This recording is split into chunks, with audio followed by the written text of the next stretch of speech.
Bueno, buenos días. Voy a continuar con el desarrollo entonces del gran contenido, pues como este segundo momento del taller de competencias ciudadanas hace referencia a todos los fundamentos del Estado Social de Derecho, algunos asuntos relacionados con los derechos y los deberes que nosotros como ciudadanos tenemos y finalmente algunas características de las ramas del poder que hay en nuestro país.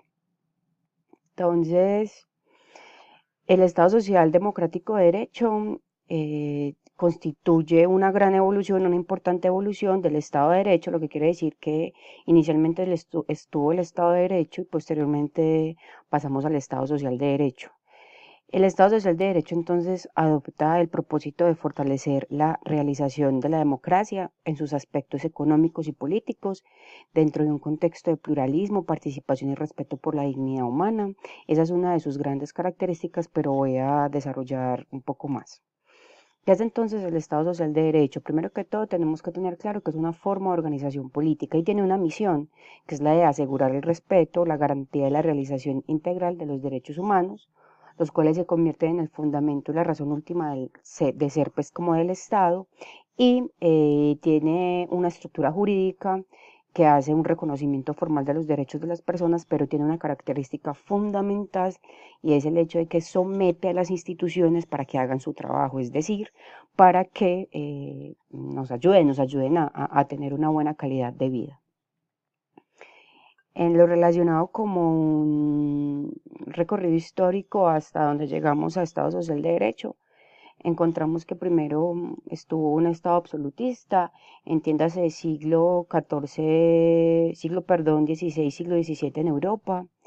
¿En qué consistía este Estado absolutista? Que el poder lo tenía una sola persona, es decir, concentración absoluta o total del poder en alguien que era conocido como el monarca, que administraba, legislaba y ejercía justicia de forma discrecional y sin rendir cuentas a ninguna otra autoridad.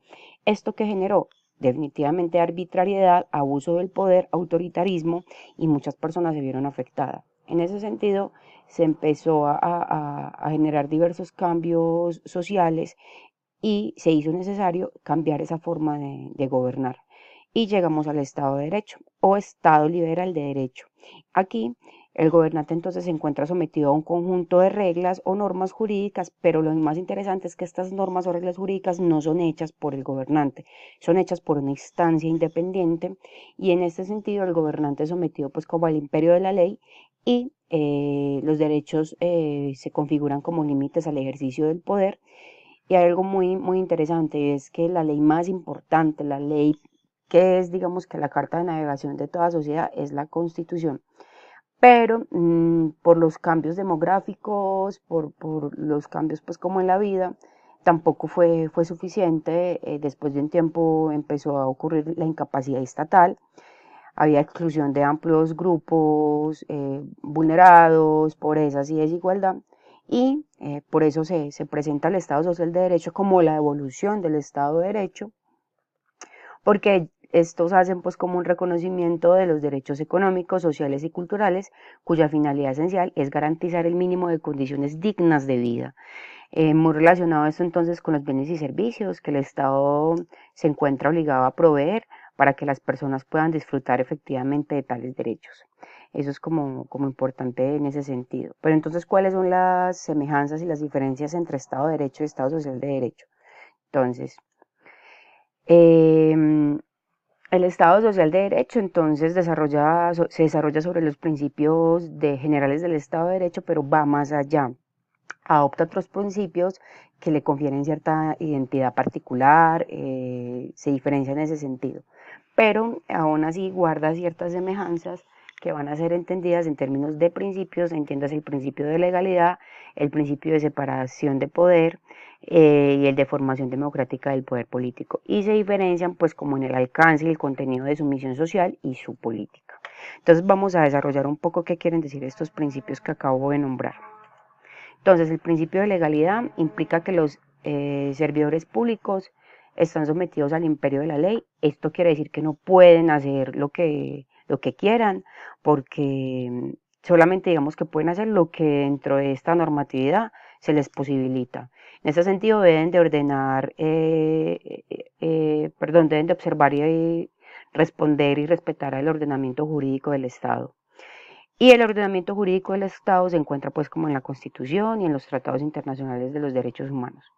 Eso por el lado del principio de la legalidad. Por el lado del principio de la separación de poderes, se tiene entonces que este principio dispone que el ejercicio de poder debe distribuirse entre órganos o ramas que actúan de forma autónoma, sin perjuicio de que exista entre ellos una colaboración armónica. Eso ocurre, por ejemplo, en este país, que hay tres ramas. Yo les monté en la carpeta de María Cano un video pues como con las funciones y las características de cada una de las ramas para que lo revisen por favor. Y finalmente tenemos el principio de formación democrática del poder. Aquí se señala que los ciudadanos deben de gozar de la facultad para tomar parte en la elección de sus gobernantes, administradores y legisladores y disponer de instrumentos para hacerlo. Ustedes saben pues que en este momento estamos en época electoral. ¿Cuál es la misión del Estado Social de Derecho? Definitivamente es fortalecer la realización de la democracia en sus aspectos sociales, económicos y políticos, dentro de un contexto de pluralismo, participación y respeto a la dignidad humana. Esta entonces también tiene la misión de imponer controles a la actuación de las instituciones para que hagan su trabajo y en este sentido nosotros podamos tener buena calidad de vida y en ningún momento demeritar pues lo que hizo el Estado de Derecho, porque fue a partir de ahí que logró, digamos que, reconocerse como tal. Entonces, frente a la pregunta de que si Colombia funciona como una organización política basada en el Estado Social de Derecho, pues en la escritura o en la Constitución dice que sí. Partamos entonces del primer artículo donde se define a Colombia como un Estado Social de Derecho, el primer artículo de la Constitución, quiero ser clara. Y se reconoce entonces que participa a partir de los principios que expliqué hace un momento, el principio de legalidad, el principio de separación de poderes por las ramas pues, que hay en este país, la formación democrática del poder, por todos los mecanismos de participación y también porque se reconoce la superioridad de la Constitución.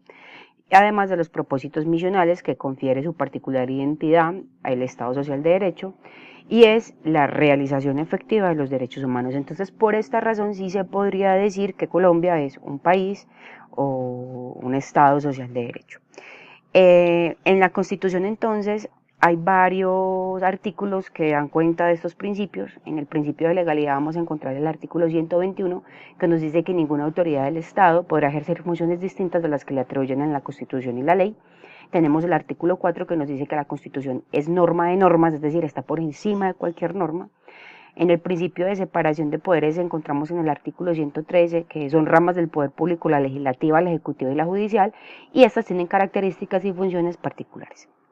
Y finalmente, en el principio de formación democrática del poder, encontramos el artículo 40 que nos dice que todo ciudadano tiene derecho a participar en la conformación, ejercicio y control del poder político y se reconoce el derecho, pues entre otros, de elegir y ser elegido.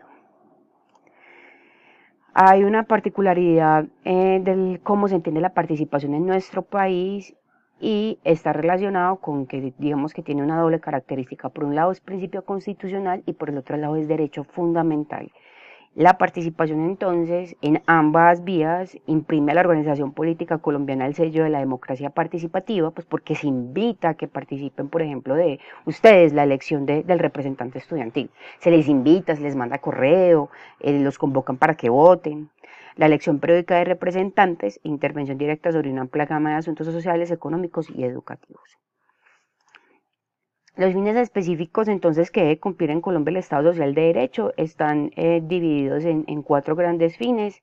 El primero de ellos es asegurar la vida en condiciones dignas para todas las personas residentes en Colombia, pero con asegurar la vida en condiciones dignas quiero que quede claro que no es solamente desde lo material, también vamos a tener en cuenta los aspectos físicos, los aspectos espirituales, los aspectos morales, psicológicos, todo en la búsqueda de la dignidad. En lo relacionado con garantizar la efectividad de los principios constitucionales y la primacía de los derechos reconocidos en la Constitución política, se tiene entonces que hay todo un conjunto de reglas de conducta para los servidores públicos para que estos entonces privilegien el respeto por los derechos. Es decir, o sea, hay toda una normatividad que los regula a ellos.